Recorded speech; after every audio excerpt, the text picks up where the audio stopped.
Mas ag dul chuig banis, brela, Rossi Coppel nó cébí ócáid eile, bí cínte go seasan tú amach. Sin an teachtracht atá ag an dearthar Grainne Maher, atá tar éis línte fashion a bhhainú in éineacht lena fear céile Ciarán.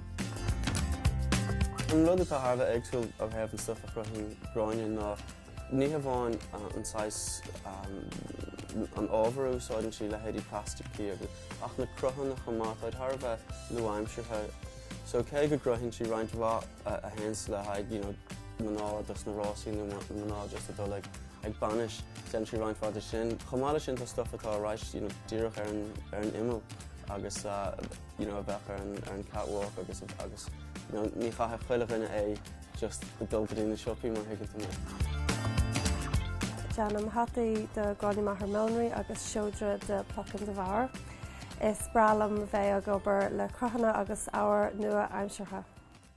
Seasan an cúlra sais neamh gnáthach atá ag Grainne le nuair a hagann sé chuige seo de bhrí nach neacha sí i déanamh sad ar fashion an chéad láinir sí rilí ar an osscoil a dhéanamh sin bhí sé gobar leis an corp agus le canna agus leis an corpa athrú agus rin seannach chud staidir ar leithéidí ailsreacht.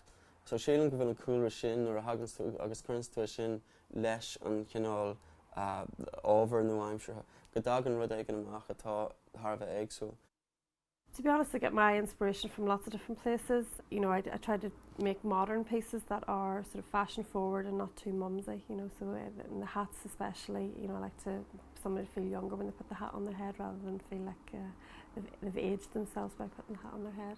And then the jewellery obviously is very modern because it's a lot of plastic and stuff like that. So we're doing different ranges really, so the inspiration comes from different things like literature and as well as fashion trends. So tan de gobarnis ar so sais réimse nua leis an tanga gailge. Seo an céad ceann le pangur bán.